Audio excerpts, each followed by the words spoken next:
오늘 본문을 보니까 또 천국은 마치 이렇게 시작이 됩니다.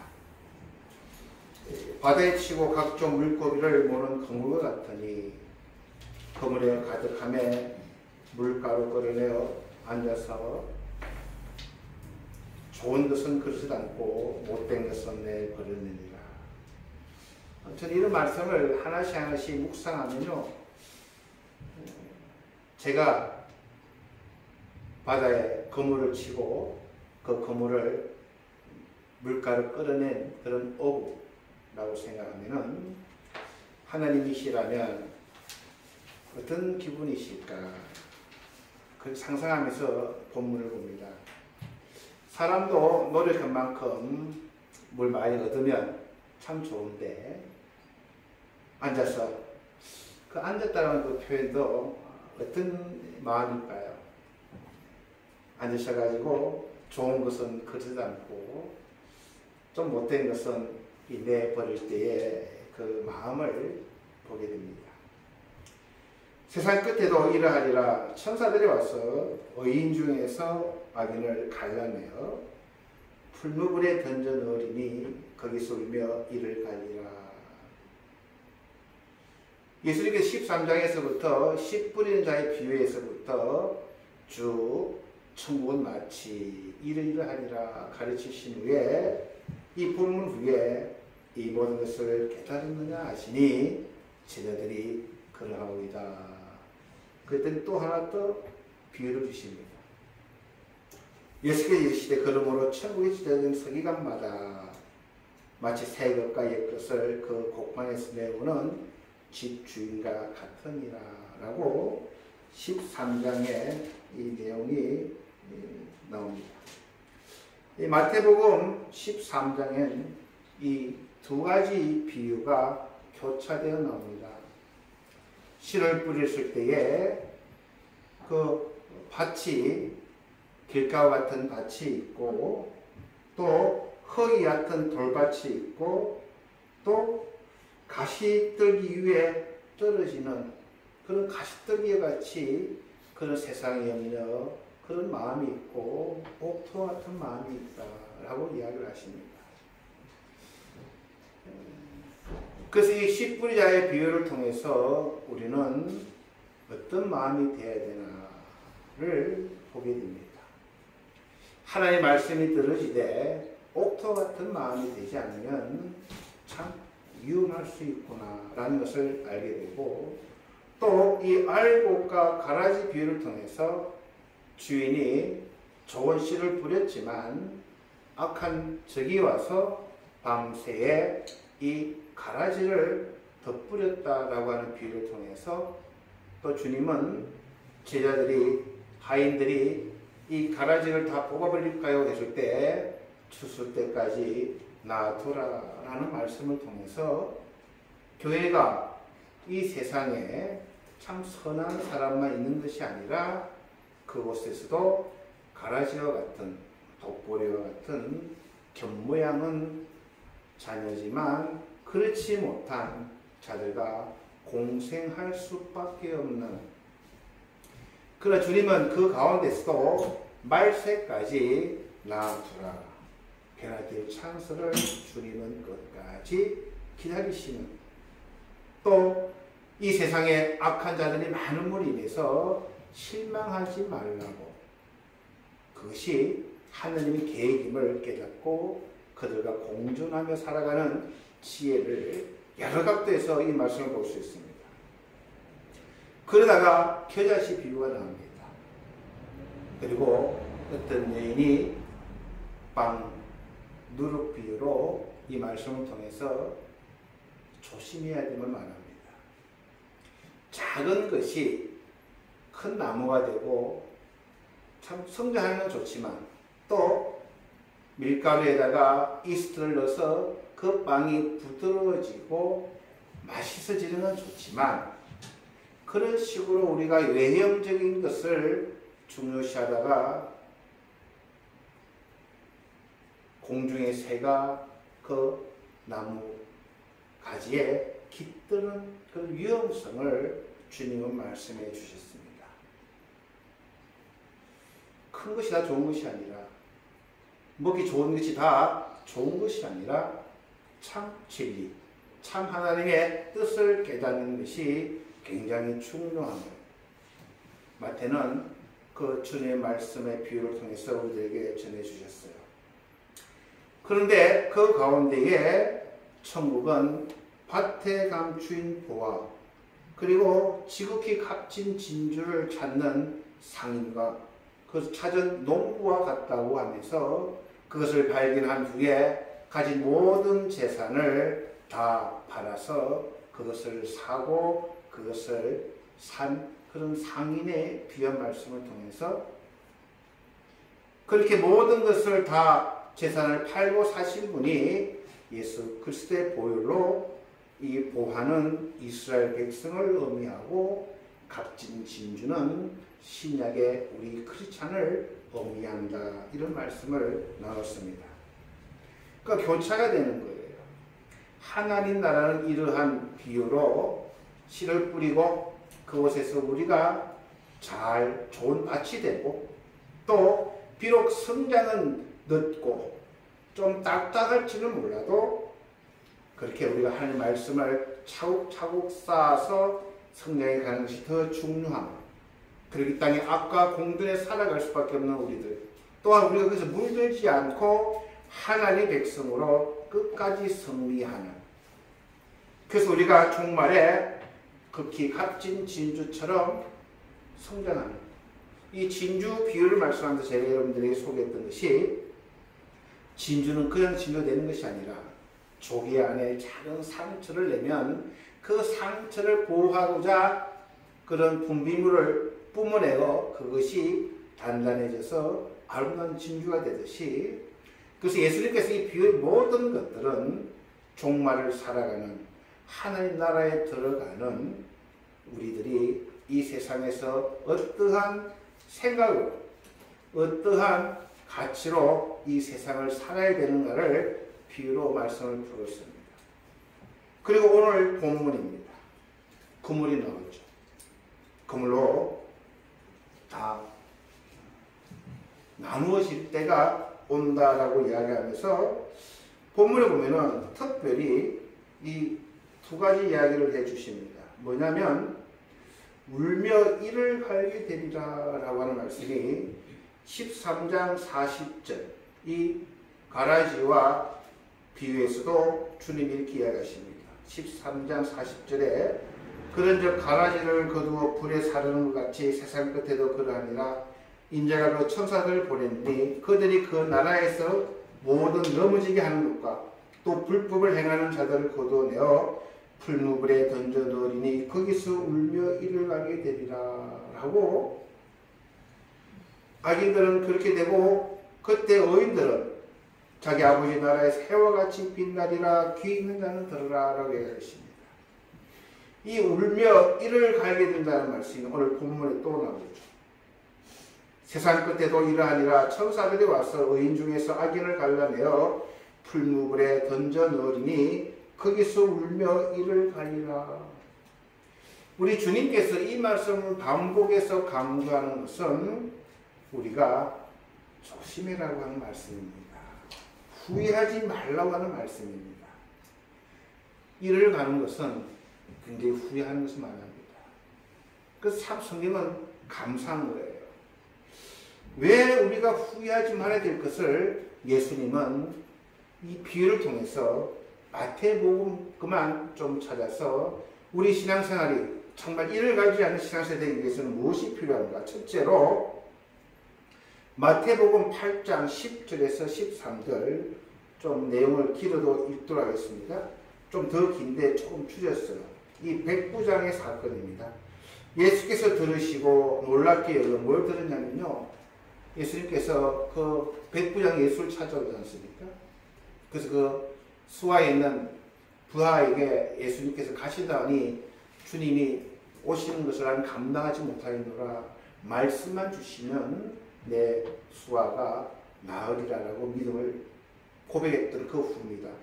예수께서 들으시고 놀랍게 여겨 다른 자들에게 이르시되 내가 진실로 너희에게 이르노니 이스라엘 중 아무에게도 이만한 믿음을 보지 못하였노라.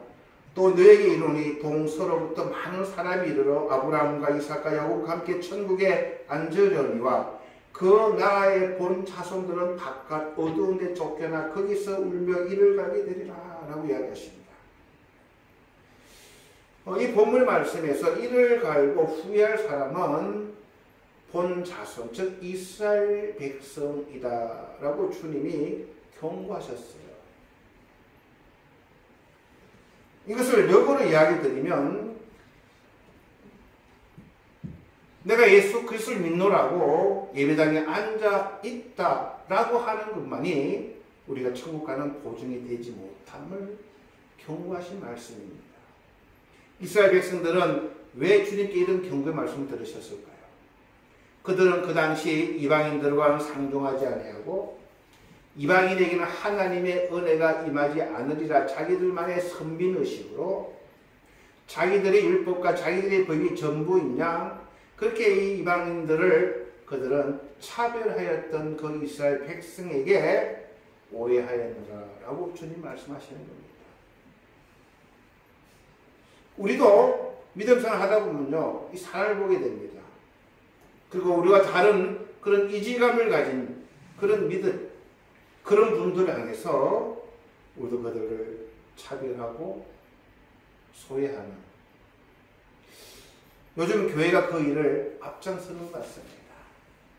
편을 나르고 내 편이 아니면 다 저기요 사탄이요 내 뜻대로 교회 뜻이 아니면 모든 것이 잘못된 것처럼 그들을 정죄하고 그들을 저주하는 그러한 이 시대에 주님 오셨으면 그들 향해서 이를 가리라 후회할 것이다 라는 경고의 말씀을 주십니다.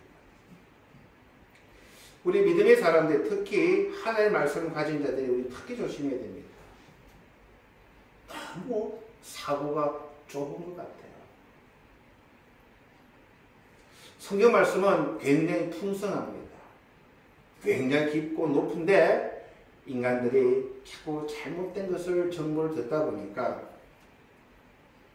너무나 좁은 소견으로 이런 우를 범할 수가 있습니다. 믿음의 사람들은 굉장히 풍성해야 됩니다. 마음이 넓어야 됩니다. 모든 철학, 모든 사상을 우리 다 품어내야 되는 겁니다. 그래서 모든 신학, 학문의 최고 정점은 신학인 것입니다.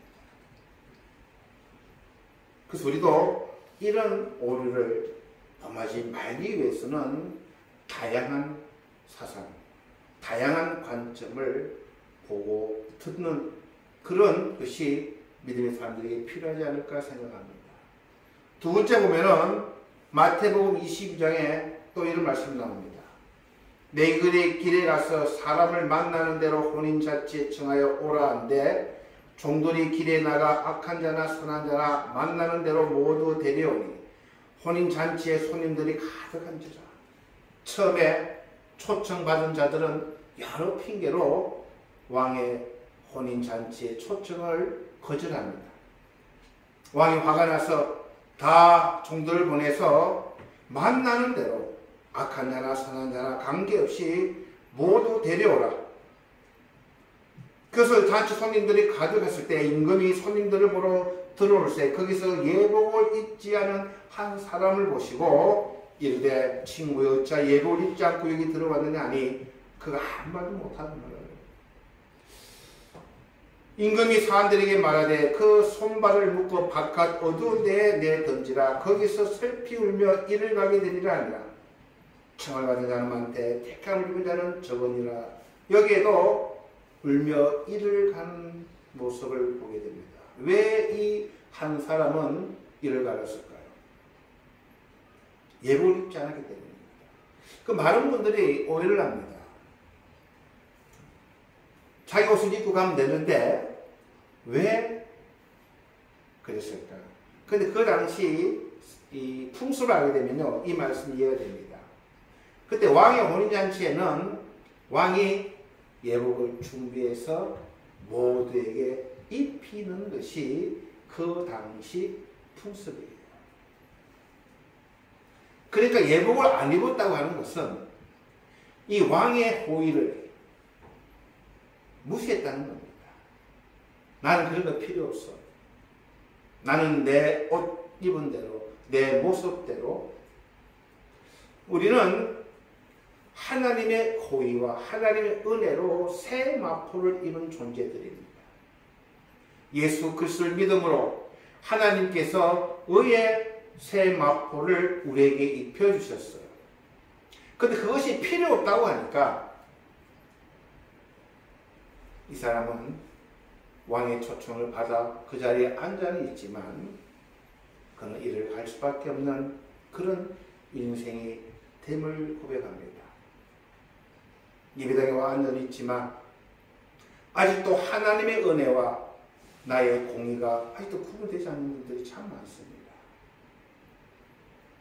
정확하게 우리는 예수 그리스도의 은혜로, 그분의 은혜로, 그분의 궁휼하심으로 구원받고 새 옷을 입은 존재들입니다. 그러나 우리의 삶은, 우리의 행위는 아직까지 많은 부분에 성화되지 못해서 부족할 수밖에 없는 우리의 존재임을 고백하며 하나님의 부르심에 합당하게 우리가 그렇게 살아가려고 성령을 의지하고 말씀을 붙들고 내 가슴을 치는 그러한 모습은 필요하지만 그러한 모습으로, 그러한 행위로 인해서 하나님 나라에 가는 것은 아니다고 하는 이 구분이 바로 서지 못하면 이단이 되는 겁니다. 이거 구분이 어려울 때가 참 많습니다. 그래서 이것을 우리는 정확하게 인식하고 그것을 우리가 마음에 붙들이 잡아야 되는 진리인 것입니다. 세 번째로는 뭐가 있냐면 마태복음 24장 51절 보시면 내가 진실로 너희에게 이르노니 주인이 그의 모든 소유를 그에게 맡기리라. 만일 그 악한 종이 마음에 생각하기를 주인이 더디 오리라 하여 동료들을 때리며 술 친구들과 더불어 먹고 마시게 되면 생각하지 않은 날 알지 못하는 시각에 그 종의 주인이 이르러 엄히 때리고 외식하는 자가 받는 불에 처하리니 거기서 슬피 울며 이를 갈리라 라고 주님이 말씀하셨어요. 청지기의 사명, 하나님의 청지기로서 맡긴 것을 오용하고 남용하고 잘못 사용되어져 또 종말에 대한 그런 정확한 지식도 갖지 못하고 예수님 때 이 본문 나오는 배경을 다 제가 설명 못 드리겠습니다만 그렇게 생각하시는 분 참 많아요. 주님이 오신다는 것을 농담으로 믿는 사람들 가운데서도 그것을 장난으로 하시는 분이 참 많아요. 우리는 주님이 언제 오시든 어느 때에 오시든 마라나타라고 주여서 오시옵소서라고 준비되어 있는 그런 깨어있는 신앙이 얼마나 필요한지 그것을 주님은 우리들에게 깨우쳐 주시는 말씀입니다. 네 번째로는 마태복음 25장 30절에 보면은 여러분 잘 아시는 달란트 비유입니다. 5 달란트 받았던 자는 5 달란트를 주인에게 보여주고 2 달란트 받은 자도 2 달란트를 남겨서 주인에게 칭찬 듣는데 1 달란트를 받은 자는 이렇게 이야기합니다. 주인이여 당신은 굳은 사람이라 심지 않은 데서 거두고 해치지 않은 데서 모으는 줄을 내가 알았으므로 두려워하여 나가서 당신의 달란트를 땅에 감추어 두었나이다. 보소서 당신의 것을 가지셨나이다. 그 주인이 대답하여 이르되 악하고 게으른 종아 나는 심지 않은 데서 거두고 해치지 않은 데서 모으는 줄을 내가 알았느냐. 그러면 내가 마땅히 내 돈을 취하리라. 치리하는 자들에게 맡겼다가 내가 돌아와서 내 원금과 이자를 받게 하였을 것이니라 하고 그에게 그 1 달란트를 빼앗아 10 달란트 가진 자에게 주라. 무릇 있는 자는 받아 풍족하게 되고 없는 자는 그 있는 것까지 빼앗기리라. 이 무익한 종을 바깥 어두운 데로 내쫓으라. 거기서 슬피울며 이를 갈리라 하니라. 제가 설명 안 해도 여러분은 다 아실 겁니다. 주신 달란트가 많은데 그것이 내 것이냐. 이 한 달란트는요 어마어마한 금액입니다. 5 달란트는 셀 수 없는 금액이고, 하나님 우리에게 크고 작은 하여튼 달란트를 주셨어요. 은혜를 주셨습니다. 우리는 겸손히 주신 것을 가지고 하나님 앞에 영광 돌리는 삶이 무엇인지 그것을 고민하는, 감사하는 그러한 삶을 살아가라고 주님은 이 말씀을 주신 것입니다. 세상 끝에도 이러하니라. 천사들이 와서 의인 중에서 악인을 갈라내어, 이 본문에 보면 마지막 날에는 나눈다라고 우리들에게 이야기합니다. 마태복음 25장에 보시면 모든 민족을 그 앞에 모으고 각각 구분하기를 목자가 양과 염소를 구분하는 것 같이 하여, 마지막에는 나누신다는 겁니다. 해처럼 빛나는 그러한 하나님의 아들로, 아니면 울며 이를 가는 자로 하나님은 나누시겠다라고 이야기하십니다.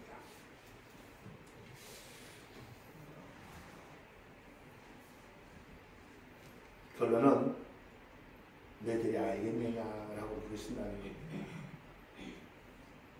이 모든 것을 깨달았느냐 하시니 대답하되 그러하오이다 라고 이야기합니다. 여러분, 제가 한 설교 다 이해하셨습니까? 다 깨달았느냐? 답변하세요. 예, 그러하오이다 하셔야죠. 권사님, 다 깨달으셨어요? 예, 그러하오이다.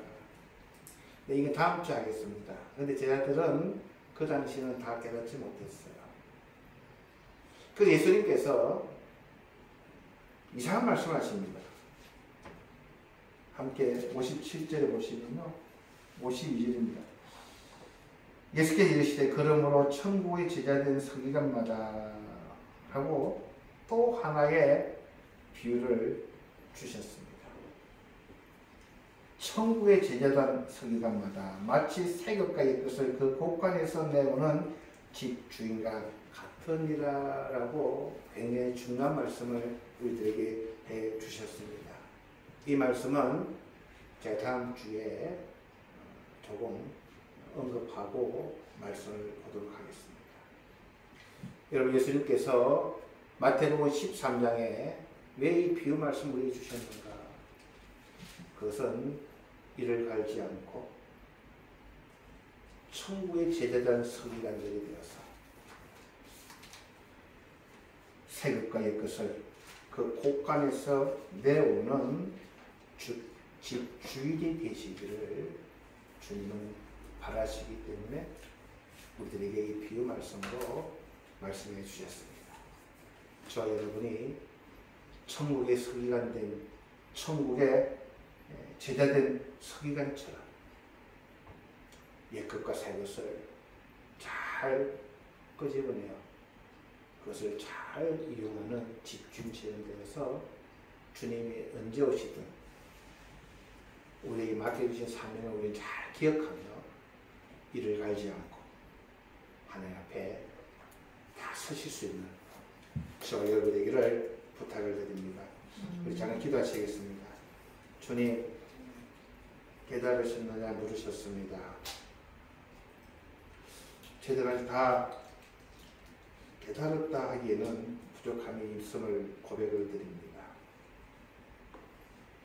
그러나 말씀을 깊게 묵상하며 주님께서 비유를 말씀하신 의도를 우리가 알아감으로 인해 주님이 피했으면 것이 무엇인지, 주님이 우리가 소유하며 그렇게 살기를 바라시는 게 무엇인지 저희들이 알아가고 있는 중입니다. 주님은 앉으셔서 좋은 것은 그릇에 넣고 나쁜 것은 버릴 수밖에 없는 그 마음을 우리가 읽어낼 수 있도록 도와주시옵소서. 주님이 제 한 사람을 잡으셨을 때 착하고 충성된 종아, 그러한 그릇에 담는 저희들이 믿음이 될 수 있도록 주님, 저희들이 말씀을 사모하며 말씀을 묵상하며 말씀을 배워가는 하나님의 제자 될 수 있도록 은혜 내려 주시옵소서. 감사드리며 예수님 이름으로 기도합니다. 아멘.